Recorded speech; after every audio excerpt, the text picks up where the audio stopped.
15 বছর পর রাজ্যের মুখ্যমন্ত্রীর পালাবদল, কিন্তু প্রশ্ন হচ্ছে রাজ্যের নতুন মুখ্যমন্ত্রী বসবেন কোথায়?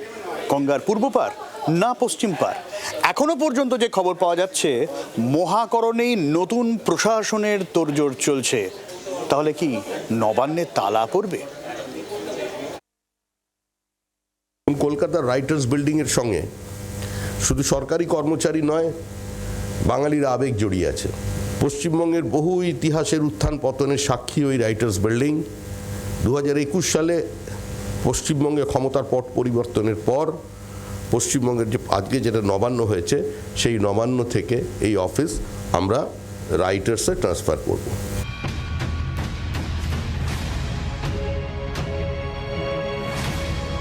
2021-এ পট পরিবর্তন হয়নি, হলো 2026-এ। 5 বছর আগের অবস্থানে অনড় থেকে ঐতিহাসিক রাইটার্স বিল্ডিংকেই সরকারি প্রশাসনিক ভবন করতে চলেছে বিজেপি।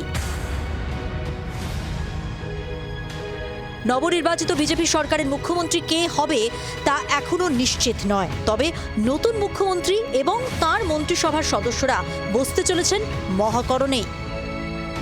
সরকার নবান্ন থেকে নাকি রাইটার্স থেকে? প্রথম থেকেই আমরা বলে আসছি 2021-এ যে আমরা রাইটার্স থেকেই সরকার পরিচালনা করব। সেই মতো প্রস্তুতিও শুরু হয়ে গেছে। পিডব্লিউডির তত্ত্বাবধানে চলছে দ্রুত সংস্কারের কাজ। 34 বছরের বাম জামানার সরকার চলতো এই রাইটার্স থেকে, তারপর সরকার বদল হয়, রাইটার্সও ফাঁকা হয়ে যায়। এখন আবার নতুন করে তৈরি হচ্ছে সেই রাইটার্স। মহাকরণের সমস্ত ঘরগুলি এখন মেরামতের কাজ চলছে। পিডব্লিউডি এই সংস্থা যার দায়িত্ব নিয়েছে এই সমস্ত ঘর মেরামতের জন্য। বঙ্গ বিজেপি সূত্রে যে খবর, এই ঘরেই, এই বিল্ডিংয়েই কিন্তু বিজেপি নতুন করে সরকার গড়তে চলেছে। ব্রিটিশদের তৈরি এই ভবনে কেরানিরা বসে কাজ করতেন বলে নাম দেওয়া হয়েছিল রাইটার্স বিল্ডিং। এরপর থেকে নানা উত্থান পতনের সাক্ষী থেকেছে লালবাড়ি। দশকের পর দশক এই ভবন থেকেই রাজ্য চালিয়েছেন বিধান রায় থেকে বুদ্ধদেব ভট্টাচার্য। আমি ঠিক যেখানটা দাঁড়িয়ে আছি, রাইটার্সের একসময় ঠিক এই করিডোরটা ছিল হাই রেস্ট্রিক্টেড জোন, কারণ এইখানেই একসময় তৎকালীন মুখ্যমন্ত্রী বুদ্ধবাবু এই ঘরে বসেই কিন্তু সরকার পরিচালনা করতেন। তার আগে জ্যোতি বসুও এইখানে বসেই সরকার পরিচালনা করেছিলেন। তৃণমূল ক্ষমতায় আসার পর লালবাড়ি থেকে প্রশাসন সরিয়ে গঙ্গার পশ্চিম পাড়ে 14 তলার এই বহুতলে নিয়ে যান মমতা বন্দ্যোপাধ্যায়।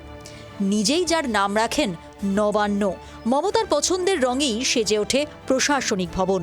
আর শুধু নবান্ন নয়, রাস্তার ধারে রেলিং ও ক্রসিংয়েও লাগে নীল সাদার ছোপ। রাজ্যে পালাবদলের সঙ্গে সঙ্গে সেই রঙেও কি পরিবর্তন আসছে? আপনাদের সরকার নীল সাদা রংটা রাখবে না জায়গায় জায়গায়, যেটা ট্রাফিক রুল মেনে যে রং হলুদ কালো, সেই রং হবে।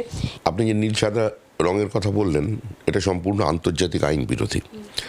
রাস্তার যে বিভিন্ন জায়গায় ট্রাফিক সিগন্যালের যেগুলো লাগানো থাকে রাস্তায়, যেটা ক্রসিংয়ের মধ্যে, সেটা তো পরিবর্তন হবে।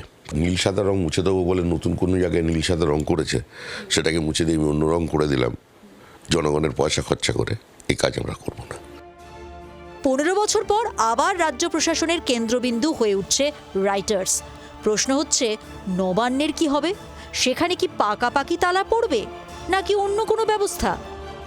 ক্যামেরায় দেবাশিস নবীনের সঙ্গে রক্তিমা দাস, মৌমিতা চক্রবর্তীর রিপোর্ট, জি 24 ঘন্টা।